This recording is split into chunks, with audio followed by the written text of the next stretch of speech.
All right, hey everybody. Welcome to the Church Digital Podcast. I think you can hear me. We're doing a live stream here, episode 329. I hope things are going well in your circles. We've got a great show coming up here. We've got Jon Crawford from Reliant, a friend, a ministry partner we've got here coming in. Going to talk about how digital missionaries can get funding, how you can get funded, what does it look like to raise funds, and how can the Church Digital help? And so we're going to get into that conversation here in a little bit. Now, I'm already coughing, and I don't have a cough button hooked up, but we've got our good friend Steve Reed opening up the conversation here in chat. If you're here, I hope you're feeling better. If you're like me, going to urgent care means it's pretty bad. I was in urgent care actually last night. I have had a cough for, I think this is day 10, day 11. I had a vacation, and then I had a road trip a couple weeks ago, and came off of that road trip. Was in Dallas, where it was like, literally it was negative degrees. It was, when I got into Dallas, it was negative 15, negative 10 Fahrenheit. And I've been kind of AWOL as a result, just constantly coughing. And so I still don't have meds in me. They said, hey, Jeff, you've got bronchitis, but at least it wasn't pneumonia. And so I'll get my meds here in a little bit. The pharmacy's working on it right now. But if you see me pop in or hear me like crunching on cough drops, I've been eating like 50 of these a day. You don't really care. I just thought I'd share with you. But I do want to say that rumors of my demise are greatly exaggerated at this point. What doesn't kill me will only make me stronger. And so, Connor Lott, hey, how you doing, man? It's Connor. I feel like it's been a minute since we've talked. Hope things are going well for you. But here with the Church Digital, I want to bring on Jon just in a minute. But hey, let me dig into this a little bit. We are doing a digital missionary conference, man, right around the corner. It's coming up April 2nd over at. And so we're doing a one-day completely online conference. It's going to be on 2 stages. We're going to be doing a digital broadcast stage on our platform, Altar Live, our good friends over at Altar Live. If you know them, great. If not, doesn't matter. And then we're also doing in virtual reality and spatial. And so it's going to be a free conference all day, 11 to 5 roughly on Tuesday, the April 2nd, Tuesday, April 2nd. And so for more information, we've got 10 speakers. I'm currently lining up more. Jason Morris had this great idea for a speaker. I am not allowed to tell you who it is at this point. I'm hoping we can work out the details by Thursday. And so I'm doing a stream on Thursday. We're going to roll out more information on the conference so you can check it out. I'm going to stream Mondays and Thursdays, leaking. You know how I like to leak information. We're going to leak information on Mondays and Thursdays for the conference. And so for more information, at least what we are publicly allowed to say at this point, go swing over to the website missionary.digital. You've likely been blown up on email. You've seen it all over our socials. You're seeing it in the communities. Missionary.digital. We're connecting 1,000 digital missionaries from literally around the globe. And by the way, I do want to publicly say this so that it's understood. All the speakers, all the content, everything that's going to happen at the conference, it's only for registered. Like, we're not going to roll this out on demand afterwards. We're going to turn it into YouTube content. Like, if you want to know what's said at the conference, you got to register. And by the way, registration's free. And so you can do that over at missionary.digital. And so, hey, check out the website. We're going to get more into that in the days to come. April 2nd is like less than 30 days away, I think, is what popped up on my calendar the other day. And it kind of gave me chest pains a little bit because we ain't ready, but we are getting very close to it, I hope, as we're heading into that. But hey, let me do this. Let me go ahead and bring on my friend Jon Crawford into the conversation. So Jon, you there? There you are, my friend. How's it going? Yep. Hey, good. How are you? Doing good. Well, other than I the can urgent see care you. Yeah, fiascos, urgent obviously. care, whatever. It's they want me to like wear the mask to like get the things in, and the inhalers and the little pills, the pearls that help you not cough, and they got all that junk in my system. And so coming soon. We'll get there when we get there. Yes, it's good. Yeah. Yeah, we have all the asthma and allergies in our house, so I'm familiar with all those tools. Yes. Yeah. I've been down that road.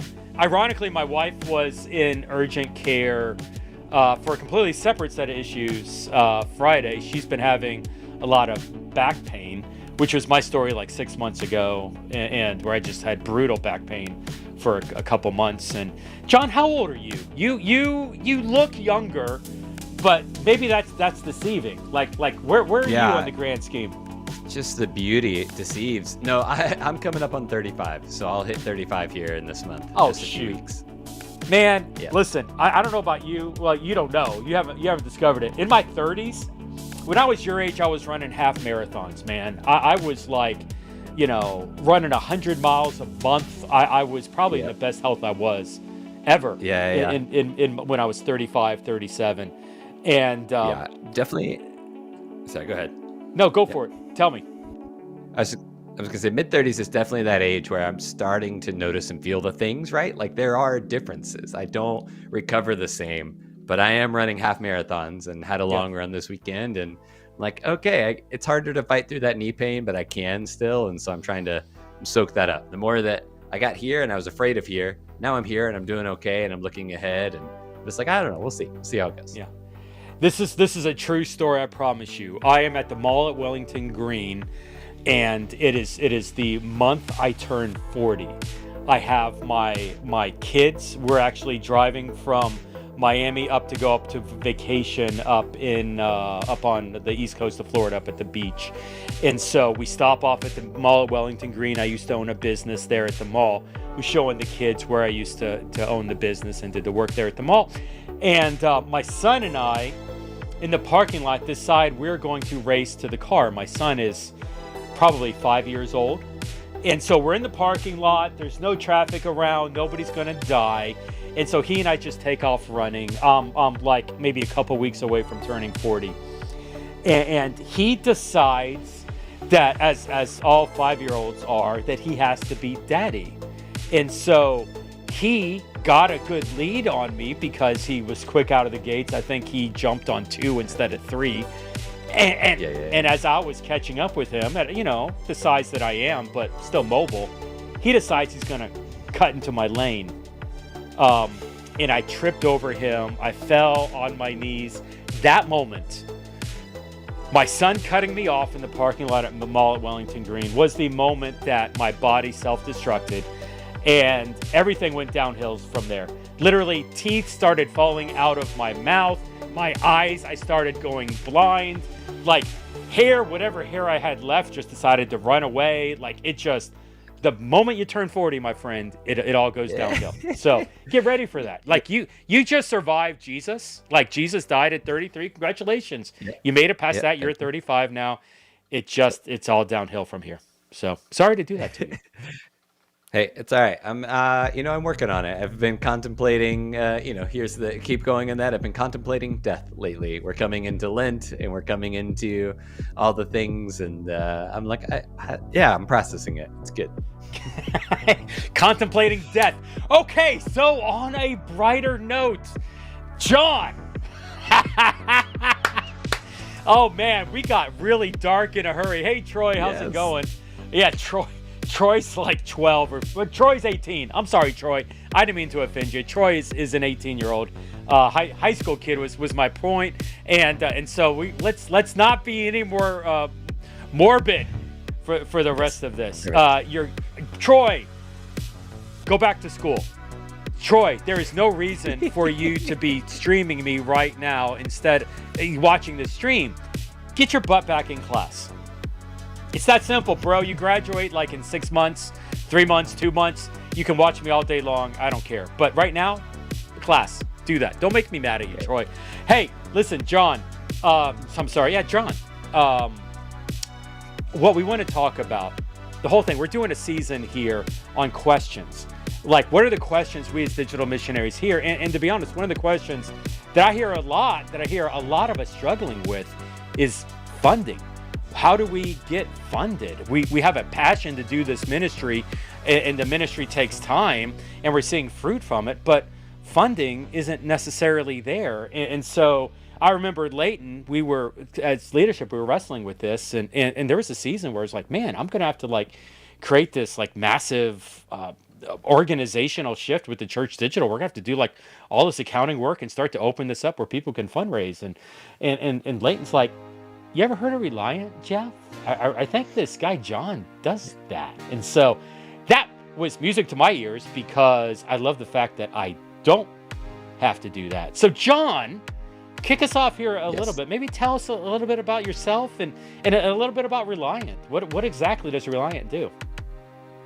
Yeah, absolutely. So I myself, I live in Indianapolis and moved here to plant a church and to plant a missional-oriented church, right? To plant a movement of being a person of God into a place where it was unfamiliar, unknown, especially in kind of urban context, de-churched and those sorts of places. And so moved here years ago with my family, have 3 kids. We live here in Indianapolis and continue to do that. I continue to live missionally in the place that I am and what that looks like. And I get to do that while also working with this organization called Reliant that helped me plant a church when I had an idea, a thing that God was doing that looked maybe non-traditional, which we can get into that whole conversation about what means traditional or not traditional, but non-traditional or a different sort of a thing. Reliant was able to help support me in the fact of teaching me how to raise my support, as well as then handling all the kind of back-end administrative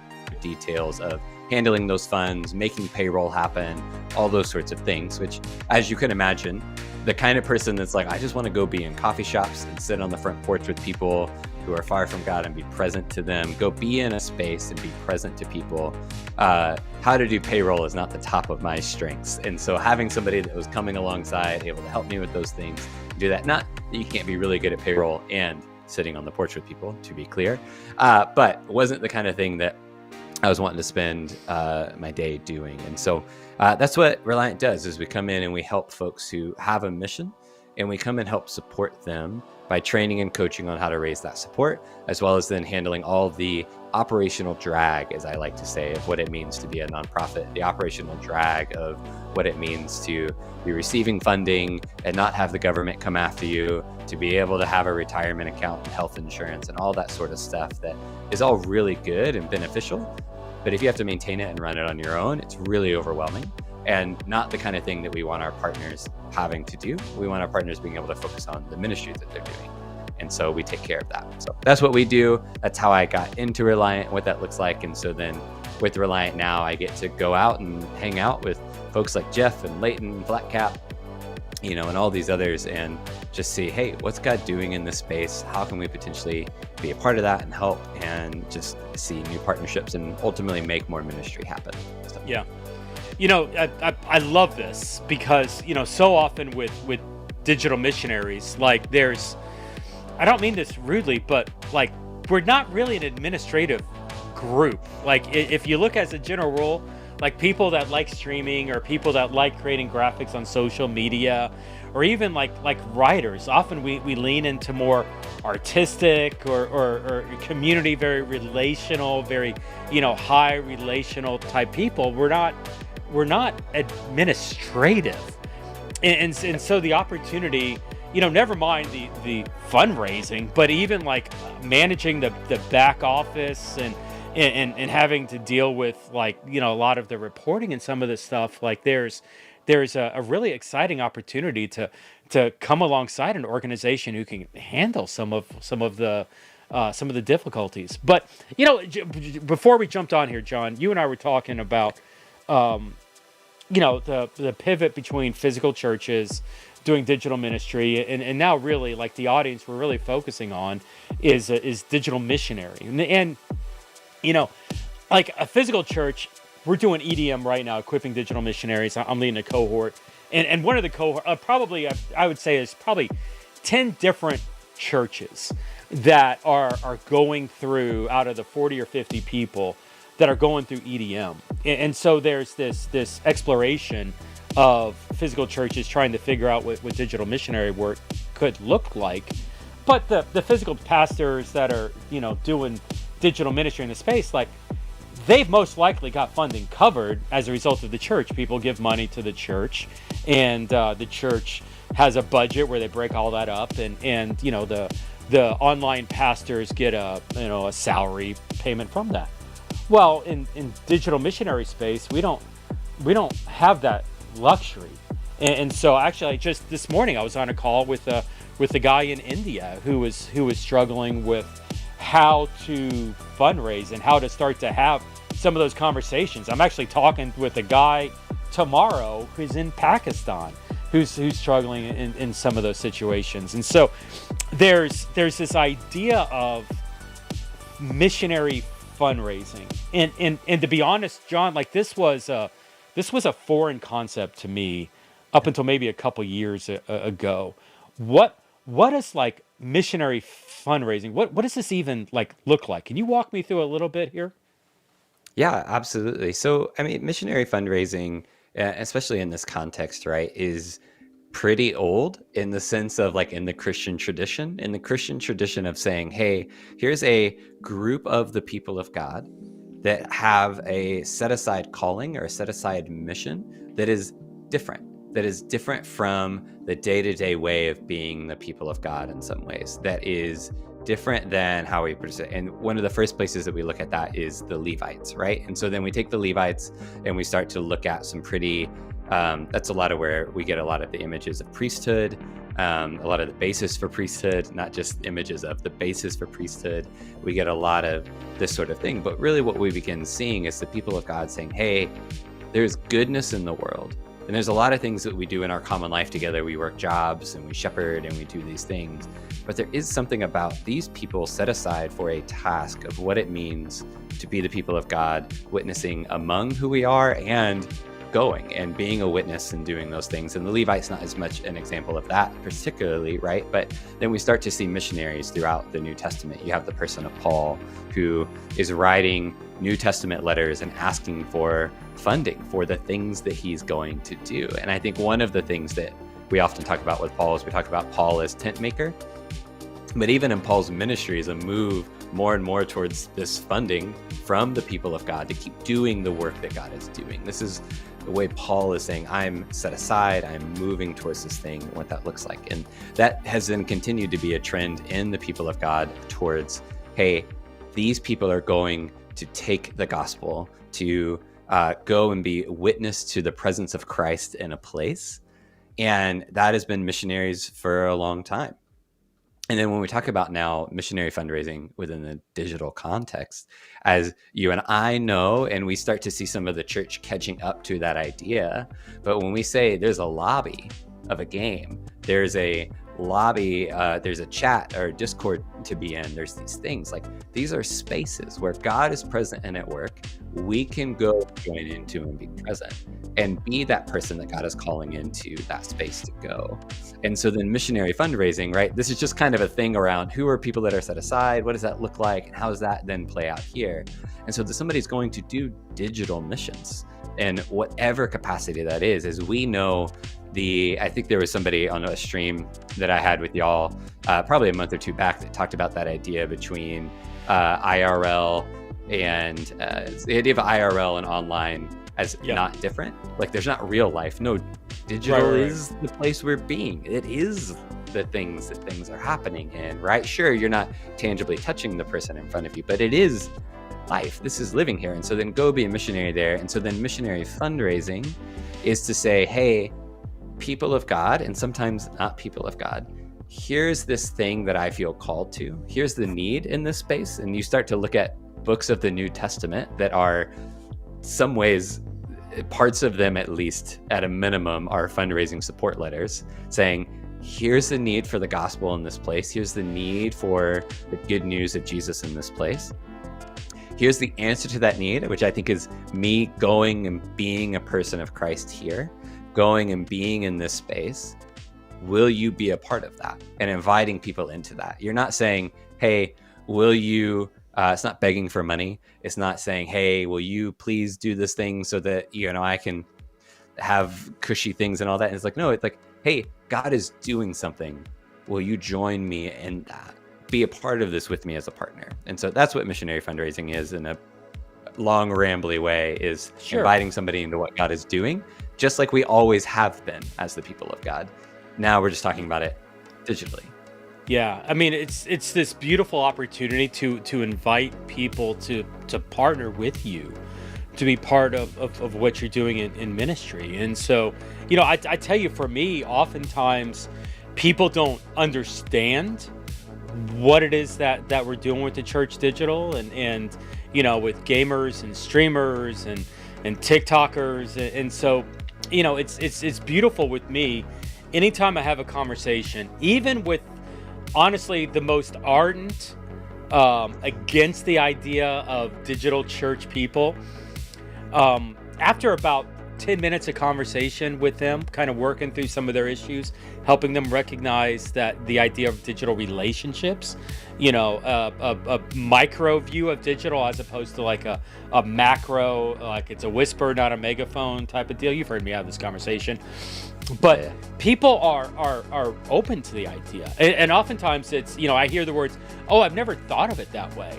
And really, instead of recognizing that people are pushing off against you, taking the time to dialogue with them and inviting them to partner with you, to maybe start to even fund some of the stuff that you're doing.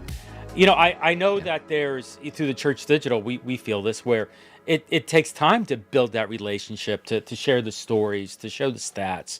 But people are open and receptive to the idea of partnering with that.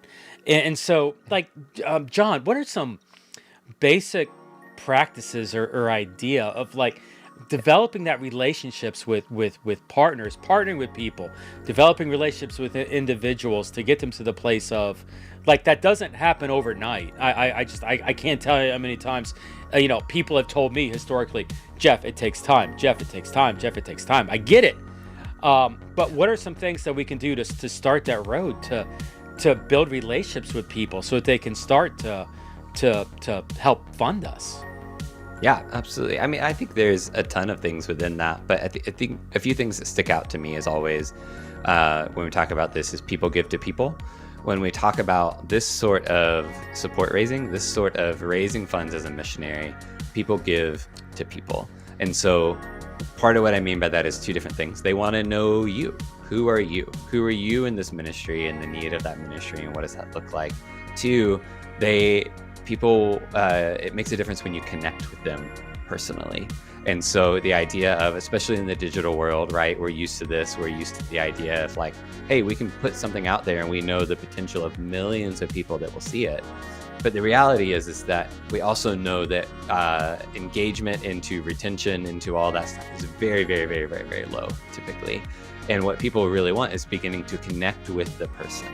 It's having that message. It's having that call with them. It's doing that sort of stuff, fostering relationships with people, and having that relationship sort of one-on-one, that they get to know you as well as they have a relationship with you. And that makes a big difference. I think that's one of the core big pieces of starting that, is kind of having some intentionality in that relationship, because people give to people and it takes time. All relationships take intentionality, right? Any relationship that we think we have this idea of kind of the best friendships are just these magical things that happen all of a sudden and come. But even then, it takes time. You take time to invest in intentionality. And so then as we build these relationships with people that want to become partners in the work that God is doing, taking time to let them know you and to build a relationship, that's one first step I think that really matters. Instead of assuming, well, if I just put enough stuff out there, people will pay attention. And at some point, maybe, but towards this sort of style, building relationships over time with people that can support you in the long run, I think is really beneficial. So that's just one. I can keep going, or we can reflect there for a second if we want. Give me one more. Give me one more idea. Yeah, absolutely. So I think another is that basic of what I just named, essentially there's a kind of flow in when we share with people about what we're doing.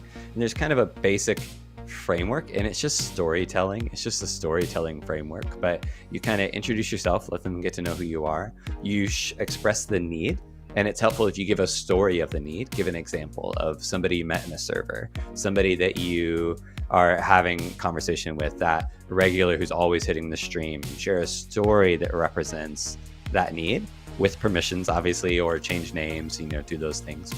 And then the answer to the need, and sharing very clearly the ultimate answer to that need is the good news of Jesus Christ. But then how is this thing that you're doing, the ministry that you're doing, answering that need that is there for this person in this story? And so then you can play that out a few times, giving more about the details of, here are your partners in that, what are the things you're doing, what are some stories that you've seen be really beneficial. And then you just kind of give a bit of just like, and this is why, again, story, need, answer to the need. And then, hey, I would love to invite you to partner. And then you invite them to partner with you. And there's levels of partnership asks that you can talk about and different things, and lots of conversations we can have there. But the main thing to name is explicitly inviting a person to partner with you specifically. And sometimes the temptation is like, well, if you'd like to think about partnering, that would be cool. And hopefully you can't hear me over this background music, and that makes the whole point that you're being really timid and like all the things. Instead of, hey, you've heard the need, you heard the answer to the need, here are the things that God is doing. And if I just like kind of role play it for a second. Yeah. It's like, and Jeff, part of what that means in order for me to continue to do this is I need partners. I need partners in this ministry to come along and pray with me, to connect me with other people that might want to hear more about this ministry, as well as to partner financially. And then I would share more about the financial piece. Here's how this goes. And so, Jeff, my question is, would you be willing to partner with me at $75 a month? And you give the explicit invitation. Now, you might give a range, or you might say, hey, there's different levels, but kind of the explicit invitation into partnership with the person that you have a relationship with, that you've been building relationship with, is beneficial, because otherwise they don't know. They don't know what to do. The example I like to use a lot is like, what do you tip an Uber driver? What do you tip a DoorDash delivery person? We don't have a norm for this yet. I know that I should tip probably 15-20% at a restaurant, but like, is this that? I ordered carry out. Is this the same thing? And when it's unknown for us, we all go into this like, I don't know what to do. And so you're just handing somebody the Square terminal options to say, hey, here are some options of ways that people can partner. So. Yeah, and with that, it's big asks, right? And there's a book on that I know I've read historically as I started getting more exposed into this. I'm blanking. Big Ask, the Big Ask. God Ask. Do you know the author? Yeah, the God Ask. Yeah, that's it. Who's the authors on that? I forget. Yeah, I'm blanking on that. I'm bad. I should have looked that up in advance. We'll put it in the show notes at some point. Hey, ChatGPT, figure that out for us, and yes, we'll get that at some point. But it's by the way, as a former Uber driver, tip your Uber driver who's in general, that's a good thing, and then especially when they're delivering food. Like I would not. I gave up delivering food because I was making like $2 for like an hour of work, because I had to get out of the car to go get the food, then I had to deliver the food over, and there's no money in that. That's a whole other conversation. But actually, it'll segue into this. It's amazing how this works out. My focus keeps going out on me because I'm very emotionally connected to you right now, and so my focus does not like it. I've got to stop. I'm standing as opposed to sitting because my legs were like, you just need to stand up, and so I'm much more energetic today. Hey, so Uber, there were seasons where I had to do that. I'll just be honest, where I am tent maker. Bivocational is a phrase we use a lot. Co-vocational.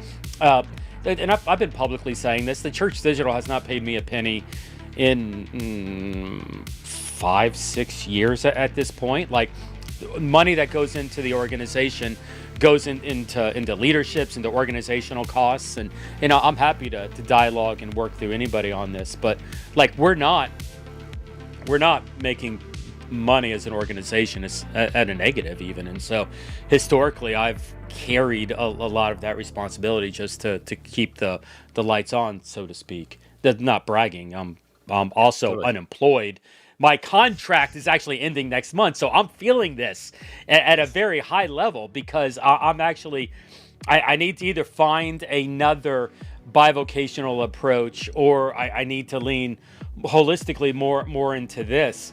Talk to us a little bit here, because the idea of bivocational as getting a job, DoorDash, Starbucks, doing something, anything co-vocational, figuring out how money, your job can actually be part of your ministry, fundraising. Like, are there pros and cons to these different approaches?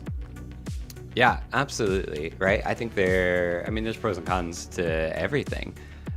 Steve Shadrach, there it is. There you go. So I think there's pros and cons. And so the phrase that I use a lot, that we use a lot at Reliant, is finding funding that matches your mission. And so a lot of times, instead of saying, well, I need to shift the mission of the thing, I need to change the thing because the funding just isn't working, what does that look like? And what our hope is that we then present one option that when folks have a mission that could use being support-based, that they can keep going with that mission and not have to change the mission based on what one of the options you gave earlier is the idea of, hey, yeah, there's a lot of people that they have like church budgets. Even those church budgets are shrinking. Those church budgets are changing as you have, a book that just came out a few years ago, and I'm going to forget the author's name again, if anybody in the chat wants to help us with that, but called The Great De-Churching, showing the decline of how many people are leaving, or how much smaller some of traditional church is getting and what that looks like. And so even that funding is changing. And so all that to say, pros and cons of those different models and what that looks like. I think the thing that I almost begin every conversation that I have with anybody in is like, what's the mission? What is the thing that you're on about, to use an Alan Hirsch phrase? Like, what is the thing that you're wanting to do? And what does funding look like within that? And so then for a lot of people, co-vocational is a really great mission. It's what works really well for me and my family in this season. I find, what I'm doing is ministry at my work with Reliant, but I work full time with Reliant, getting to meet people and help them step into ministry and do lots of things across, while also then being a part of a local church and a neighborhood of people. We have, I was just counting it with my wife the other day, but we have 9 units of folks that live in the same 1 square mile neighborhood that are doing life here in mission. And the co-vocational thing works really well for that. I work during the day, but I work remotely and have flexibility when I need to go get groceries for a neighbor, or do those things, so like that works really well for us. But some people, but the con to that is when, my priest asked like, hey, can you preach on this date? I'm like, I can't. I'm traveling for work that week before and I'm doing this other thing. Like I'd say no to some ministry opportunities that I really would love to be a part of because of the co-vocationality of myself. And somebody may go, no, I want to be able to spend more time doing that thing. I may want to spend more time doing that. I think about the digital space a lot and how some of the hours in the digital space is often off hours, which can be hard for a family. It can be hard if you're like, hey, my kids are home from school during this time and all that, and you're exhausted because you were working a full-time job and now you're trying to stream, or now you're trying to go be in a lobby when things are full on the Eastern Seaboard. Like, you're doing that kind of thing. Sometimes maybe raising support is an answer to that. And it shifts your work hours to the evening. Yes, you're not present with your kids, but you're able to be with them during the day. Or maybe you're homeschooling them and getting more time with them and doing some of that and working those hours in the evening. It gives you some flexibility and options that some sort of co-vocationality might not. And a million other ways to do it and a million other things. But there's pros and cons. Ultimately, it comes back to, in my mind, funding that matches the mission. What is the thing that God is calling you into? What does that look like? And then let's get some funding that matches that well. Yeah, it's interesting, the relationship between co-vocational, bivocational. And bivocational, I don't know, like John, I heard somebody describe the difference between bivo and covo this way. And so I resonate with it. And then I tell people this and they're like, I've never heard that. And so I don't know if I'm just making stuff up, which I'm known to do on occasion too, all the time. But like bivocational is like your 9 to 5 is nothing to do with ministry. You're just, that's what you're doing. You're delivering food on Uber. And as a result, you're able to do ministry after hours or off the clock. Yeah. Co-vocational tends to be like, I have a friend who's running a micro church out of a bar. And he's also the operations director at the bar that he's running the micro church out of. Like he's managed to figure out how to like do ministry and have somebody else pay him to do the ministry. Like that's a sweet gig if you can figure that out. But there's it's kind of that tension. It's interesting. I look at scripture, and like this is not a gotcha moment, but this is a gotcha moment for me. And so like John, I'm gonna let you off the hook if you're like, wow, never thought of that, right? Yep. And maybe I'm misinterpreting all of this, but like Paul was a tent maker. Paul was a church planner, a church networker. He was constantly moving. He was constantly in jail. I mean, let's set that aside. Paul was going from place to place. I'm sorry I can't be with you in person.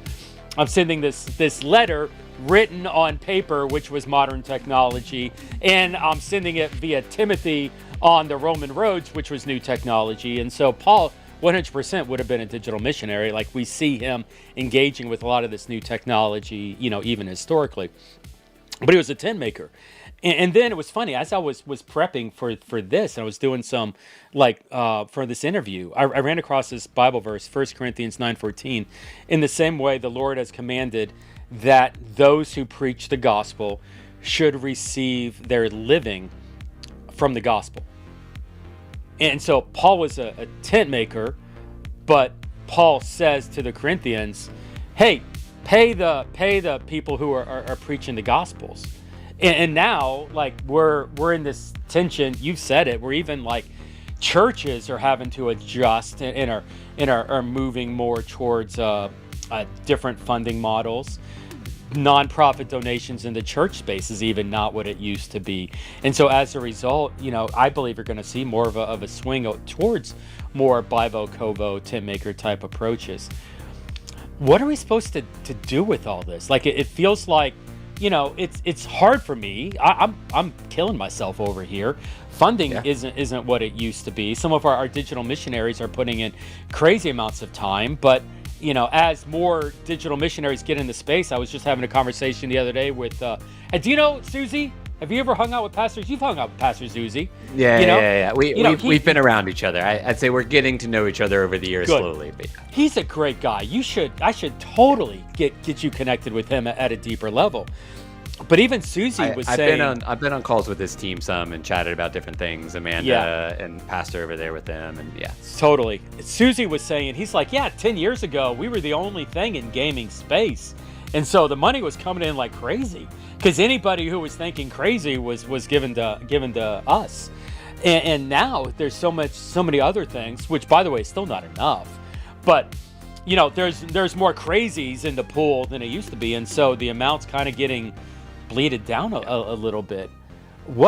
How do we reconcile this idea of full salary, what I'm reading here, should receive their living from the gospel? Like, is that taken into account, the tent maker, the bivo? Should we be looking for something different? Yeah, I mean, I think, again, for that, right, and this is where Paul kept figuring out the mission as he went. He's figuring it out. I think sometimes because it's scripture, we're all like, that dude knew exactly what he was doing, and his 5-year plan went according to plan, and this is great. And it's like, no, he got shipwrecked, and he figured out, what do I do with that? He got to put imprisoned over here and had to figure that out. This church didn't give what he thought they were going to give, and he writes a letter, and it's scripture, and it's like, hey, what are you guys doing? These sorts of things are happening, and he's figuring it out. And so I think that's the answer a lot of times for people is like, let's figure it out, and let's figure out what it means for this person. And I think the way of support raising is a way of having your living and sustaining coming from the gospel, because it is a matter of you're inviting people to partner with you in what that looks like. But then there is this certain amount of time and economic model that's actually really short, like And as far as the history of the church, there's this model of great, everybody tithed, and that paid the retirement, healthcare, and pension for a few staff to go and do a thing. That, like, Yeah. it's a fairly limited model that it's normal, and there's all sorts of conversations we can get into of leaking into free market capitalism and church and like all these things. I could have all sorts of conversations about that. It's not today. That sounds like an incredibly boring conversation. I just want to say that's not what I'd be interested in long term. Like 5 minutes maybe, but go ahead, please. Yeah. No, it's great. I could talk about that stuff for days. But the living from the gospel, as well as like, hey, things are changing. They are changing, and everything's changing. And so then I think that's the place that we find ourselves in, is a curiosity, just like Paul, and going, okay, the Roman government capacities, this is changing. Who we are as a people and what's accepted as not. What do we do with this thing? And we're saying, okay, great. What does it mean to be faithful to the things that God is present to, right? This is what Paul is doing. He goes and he lands, and it's the classic statue of the unknown God. He shows up and he says, I trust God is present and at work here. And now I'm going to pay attention to see what's going on, and then respond to what it means for the church to be here. What does that look like? And I'm going to write to these people over here and do these things. And he did make tents, but then he also asked for funds. And in some ways that his tent making changed day to day based on the thing and what he was happening. And so for those that are ready and called to live like Paul, well, that's going to change every 3 months for you. Others, you may go, hey, I see this piece of what Paul did, which was raising support, and I can do that. Or I see a piece of what he did, and that was a tent maker. And I bring that all back to, again, matching funding that matches your mission and what that looks like and how that plays out. And I think we can discern that and have better stories and better examples from other people that are doing those different things and what that looks like. But then I think just really asking yourself, like, hey, asking yourself and praying, okay, God, what is it you have for me here? What is it that you have for me to do? And what are the methods in which I can fund that? Yeah, there's it's funny, in a completely unrelated conversation, I was having a conversation with one of our leaders this afternoon around lunch, or just before this, maybe 11 o'clock Eastern. And she was sharing, I want to say, I left it open on my screen, but I think I closed the browser. I'm pretty sure it was Jeremiah 1. And it's the scripture where Jeremiah is saying, but I'm a boy. I think it's like Jeremiah 1:6. But I am just a boy. No, that's what it was. It was Jeremiah 1:3, where 2 and 3 where God's like, I knit you, I formed you, I created you. Jeremiah 1:6, Jeremiah's like, but I'm a boy. I don't know. And Jeremiah 1:8 is God is putting the words in Jeremiah's mouth, and he's like, you are not silence, and so I can speak through you. And for me, honestly, it was this perfectly timed for where I am in my life, but also where I am in this conversation with you, where it was like the idea of, hey, we don't have it figured out yet. Paul didn't have it figured out. What do you mean Paul, was kind of wrestling with some of these things? Paul's like one of the founding fathers of the church. He's supposed to know what the crap's going on, and it's okay that he didn't. And as we're in the midst of this as well, I have been wrestling with the fact that, I'll just be transparent in this. I can't do this, and the way that me saying I cannot do this, that brokenness is not giving up. It's me shutting up long enough to allow God to enter in to the conversation, for God to put his words into it. That was the leader was actually challenging me, Psalms 46:10. Abiding is something that, as an organization, I am, if you know me, I'm a type A person. I am like driven out the wazoo. And it's this idea of, in the Psalms, of like ceasing striving, of ceasing in that, and allowing God to move, as opposed to you moving for him. And it's this really interesting personal thing that I'm wrestling with is how to let God move in the finances versus me working real hard. I'll just be transparent, versus me working real hard to make it happen. John, I know you've been like a planter. You've gone down this road, and as somebody who's doing like mission fundraising and working for an organization like Reliant, how do you see that brokenness? How do you cease striving? How do you see I am but a boy, and allowing God to speak? Like, do you have any stories or any examples, or either in your ministry or others, of how you've seen God move through that? Yeah, I mean, absolutely. I think that there's so many things, right? And then especially one of the things I love about the Church Digital is like a lot of our talking and conversation has been from a very particular American context today, but like that's not everybody the Church Digital is involved in, and that plays itself out in like so many different ways and so much nuance and all those things here. But I think towards that brokenness and that striving, we as the American church have gotten really comfortable, because there has in some ways felt like abundance for a long time, and the normality and like these things.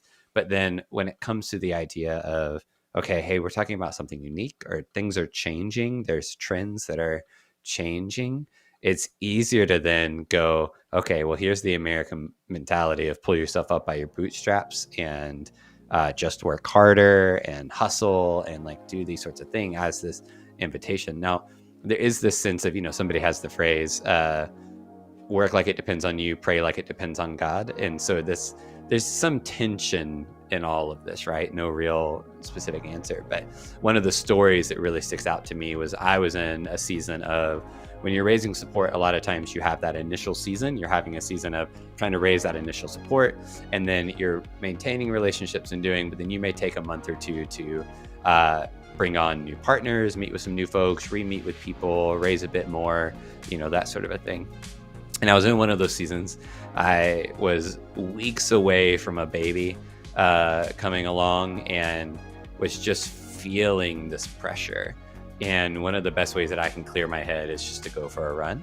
And so I go for a run, and all that like anxiety and stress is like pent up, and it's coming out by me running way too fast. I was just going way too hard, and I'm like going, and I remember the neighborhood where I'm at, the street corner that I'm at, and I'm running, and I'm just gassed and gasping for air, which is not the kind of running I like doing. That's not fun for me. Like I'm a slow runner, nice and easy. And I remember I felt it as invitation. I felt it as God going like, you can't do this on your own, right? Like you can't just keep trying harder and harder. Like, I'm with you. Will you trust me? Will you be with me? Will you depend upon me? And that's my like moment of going like, no, I can't. If I just keep doing it, if I do the right thing and I make the right things happen and just keep working harder, it's going to work out, right? Like this is this story that we believe. But then I think there's an invitation from God and this dependence, and just like Jeremiah, just like the people of God, just like to go, hey, I'm coming and bringing my dependence to you, God, and what that looks like to bring that to Christ as the body of Christ and the people of God, and coming in this dependence and this open-handedness to go, hey, I need you. I can't just keep trying too hard, because else I'm going to just be gasping and out of breath, and this doesn't work. And so I think that's the story from my own life, that I had that moment of remembering and realizing. And then, I'm sure the next day at some point I was stressed and anxious and making sure that I made enough phone calls that next day. And it's just this constant reminder that's needed. The reminder that I have right now, I'm one of those people that's a little careful with kids on the internet, but is this picture of my son, and that you saw the back of, but is I was this about reminder, to say that's really unique. Yeah. No, my son's a very unique looking set of lines. No, it's just the back of that, but it's that reminder that's sitting here that's like, hey, life isn't about just striving and doing all the things, and this isn't what God's inviting us into. Part of the goodness God's inviting me into is my relationship with my son, my relationship with God, my relationship with these things, and that reminder and that dependence upon that, while also it's tension. It's all tension, but as you say that, that's the things that come immediately to mind for me. And how we do that is we open our hands and Yeah. Say, okay, God, I give this to you, and to the people of God who are the body of Christ, I give this to you. Help me discern this with me. What do I do here? And that's stuff, Jeff, that you and I've talked about with y'all on the Church Digital. Is it just takes discernment. That's why you have a team and a board. And okay, hey, let's pray together. Let's see, what is God doing here, and what does this look like? What does the future of this look like? It's that I've had the mentality historically. Pray hard, work harder. What you were alluding to earlier, and coming around to the brokenness of I can't do this, but God, and allowing Him to move in that. That's been like that's a hard position for me to be in. I've never really, this past 6 months has put me in that unique spot, and I learn constantly from it.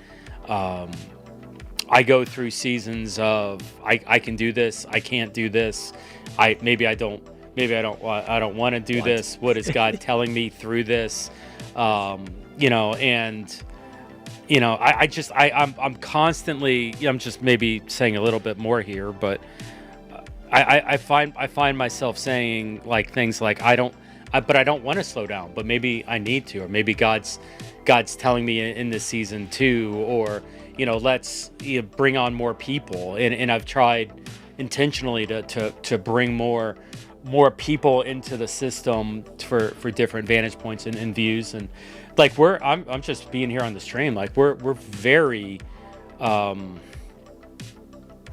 open-handed with this, because I never wanted this thing to be jeffreed.com, and because I always felt like there was something better than jeffreed.com, and that I wanted it to be more about God doing something, and even through the Church Digital and beyond, even through the seasons, like we've really been challenged towards being broken in recent months, and allowing God to do what God's going to do with it. So if I'm a missionary out there, somebody that's working with the Church Digital, what would it even like look? I mean, we've kind of been talking all over the map here, and in brokenness and fundraising and allowing God to do what He's going to do. But what would a relationship with Reliant look like? How do you all come alongside missionaries and help them maybe start to work through some of these things? Yeah, absolutely. It's a good question. Real quick, to answer Steve in the chat, he's asking what bedong means, and it's just hard to read cursive. It's just belong. But I get it asked enough that I need to probably take it down and put something else there. It's belong. I did ask him that in one of our first meetings too. I was like, what in the world is bedong?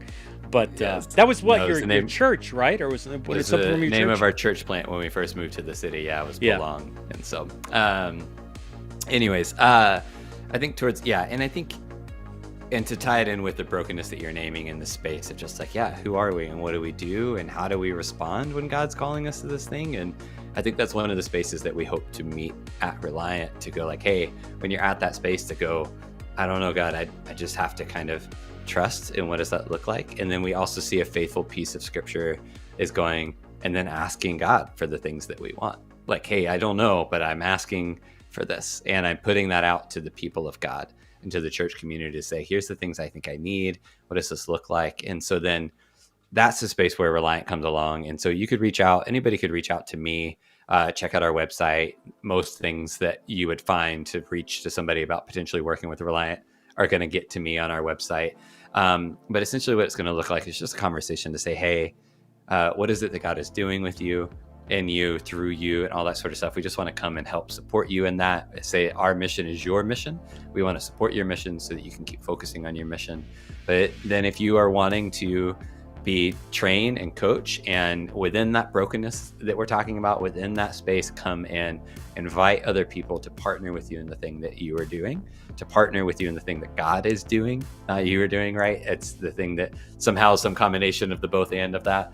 And that's what we can do. You can come and we would basically kick off some partnership conversations and what that looks like. Then we would be able to train and coach you on how to raise that support. We would take a season of time to raise that support, to go and meet with people and individuals to live out the things that we're talking about here and invite them in, just like Paul did, just like Jesus was support-based in his ministry.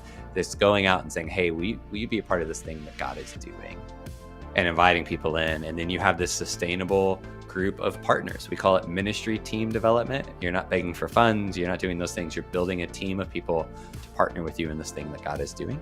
And you would go and do that. And then you go and continue doing ministry by doing the thing that God has called you to, and that you have a team around you to do. And now you have a sustainable kind of base of partners that can help sustain you for the work that's ahead, so that you can be, sustained. What is it? 1 Corinthians. But it's Paul saying like, hey, go and like, I'm being sustained in Christ through Christ for the work that God is calling in. You can be sustained. This is one of the ways that we can do that, is be sustained by having partners around you to help do that, and Reliant being the partner that helps kind of take care of all the things that are the administrative, hard parts that, we talked about the idea of like that not being us and what that looks like. And thankfully for you all, I'm not on those teams at Reliant. You don't want me on those teams. But I would say even for those people that are really good at it, it may not be still the thing they want to be spending their time on. It may not be like, yeah, you're great at it, but is that the thing that you want to spend your time on? Hey, no, then great. We can come alongside and help with that. So I think that's kind of the next steps. It looks like partnership, looks like training and coaching. And then it looks like you being equipped to go and do the thing that God is calling you to do. Yeah. One of the benefits of being part of the Church Digital Network, being one of the benefits of completing EDM, equipping digital missionaries with us here with the Church Digital, is a partnership with Reliant. And we've got digital missionaries that are currently, we've got some that have gone through the process and some that are currently going through the process here in US and globally, and using the Reliant ecosystem towards fundraising. I know they provide some coaching. They provide the ability to do the online transactions, the process, to manage all the accounting of that, all the tax stuff. Like it's very hands off, and it's something. To be honest, it'd be the type of thing I would have really loved to have had access to maybe 5 or 6 years ago. I was, and part of my story, I was sick for a number of years, where basically I had diabetic neuropathy. It's funny, I'm standing right now where I actually have no feeling beneath my calves, and so like I'm kind of like surprised I haven't like tipped over at this point. Yay for me! But the larger picture was I didn't have health insurance, and so the ability to get health insurance through Reliant, the ability to set up retirement through Reliant, and some of these things, like that's one of the opportunities that Reliant allows to missionaries that are part of it. And so, what I wanted to do for the Church Digital is to say, I want people to have health insurance, even if they don't have it because of what their work is doing or what. In my situation, I was an entrepreneur. My wife was a part-time employee working full-time hours for a ministry. And so we didn't have health insurance for us, and the kids had some like state level thing, which didn't really cover much except for accidents. And so like we didn't have that. And I vowed I didn't want to have others to be put in that same situation as I did now with a lot of the health issues that I'm dealing with as a result. And so having a partner like Reliant to kind of help offer some of the benefits within the network is a major opportunity. And so I would love to connect you with Jon moving forward. And so like if you're interested in this, if you're watching this on YouTube, or questions in general, hit me up directly. Find me in in Discord or in WhatsApp, and I'm happy to get you connected to John and the team over there as they're processing how to help support digital missionaries here in the U.S. and beyond. And so, I Yeah. don't, And John, I would as go ahead, go talk to me. And I just was going to say, I think I would, agree for those that I know you guys have had a few people go through EDM cohorts and what that looks like already. But if you're somebody on here that hasn't, I think it's a huge, amazing resource that the Church Digital is putting out. And I think we'll give the framework for the ways that Reliant helps, right? Because you're getting this overall framework for digital missions and the ways that that can happen and all that sort of stuff. And so if you're here and listening and you're like, oh man, I think I'm interested. I think I have some ideas. Cannot recommend 12 out of 10 would recommend to all my friends the course that the Church Digital and the things that they put together, because it helps give that framework towards that Reliant is just a piece of that we want to serve. We want to serve, Jeff, those stories. And those are the stories for me that motivate me more and more every day. Cause I'm like, it doesn't have to be this way. How can we get out there and let people know it doesn't have to be this way? But it's all within that framework that you're talking about. And so for folks that haven't, I would just so highly recommend that, because once you have that framework and you kind of are in that framework, then you can, understand some of the options and the choices and all the nuances that we talked about today. But then, yes, if you're ready to explore and you've done that, I'm excited to chat with whoever. Yeah. And that plug would have nothing to do with the fact that you were one of the videos that we show in EDM, would it? I mean, I'm in there, but it is more the idea of I'm like, hey, but that's a framework to understand Reliant, understand the framework. You were plugging framework. I appreciate that. No, very good. And so, thank you for that, John. Thanks for jumping on the stream here. Episode 329. What does it look like for a digital missionary? How can a digital missionary raise funds? And so, Reliant has an incredible opportunity and a resource for any the Church Digital Missionary, any missionary to connect with. And so, John, as we're wrapping up here, any closing thoughts on your side? No, just grateful for the work that you guys are doing and continuing to for all those that would be folks that are heading into the Church Digital, and it is still non-understood in some ways, in so many ways, and those sorts of things, and why you would do it. Just an encouragement to go like, hey, you are doing the work that the people of God have been doing in lots of ways. And, I know the statistics are just at the top of my head, but I just recently was chatting with somebody who had the statistics about how many people are online and the amount of time we're spending online. They're not spending time in churches. They're spending time in these spaces that we know to be real places of connection. And so as you continue to find yourself encouraged and burdened towards caring for people, just know that I see it, and it is good, and it's good work that you're doing, and just grateful thank you for saying yes to God and being present to the places that God is already at work in those lives, and then being in those lobbies, being in those servers, being in those spaces. Just thank you for the work you're doing, all of you who are listening. No, it's sometimes it does feel like thankless work, and sometimes when I know the tension when the bills aren't getting paid, or the the check from the invoice is late coming in, and you're dealing with that tension, and you've got the spouse with the kids with the field trip and it's hard, and it can be a thankless job. And so know that we're praying for the missionaries in that space, and one of the things that I believe at the Church Digital is that we want to normalize the idea of digital missions work. I'm not naive enough to think that we're going to be exclusive on this forever. But I do believe that we've got an opportunity to really expose the idea at a large scale, and try to create resources for the next generation to come along.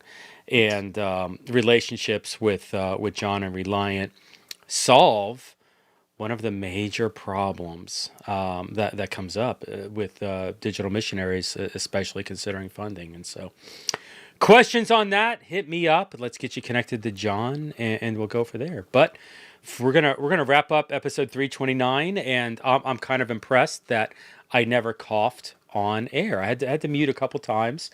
I almost pretty good. lost it there at the end, but I was able to pull it together. I think Jon saw me kind of lean off screen a little bit, and knew to kind of stretch. Keep it going a little bit. Keep it going. Yeah. That was good. But for Jon, this is Jeff with the Church Digital. From Jon with Reliant, this is Jeff with the Church Digital. Thanks for jumping on the pod, and we'll see you next time on the stream. Y'all have a good one. Peace.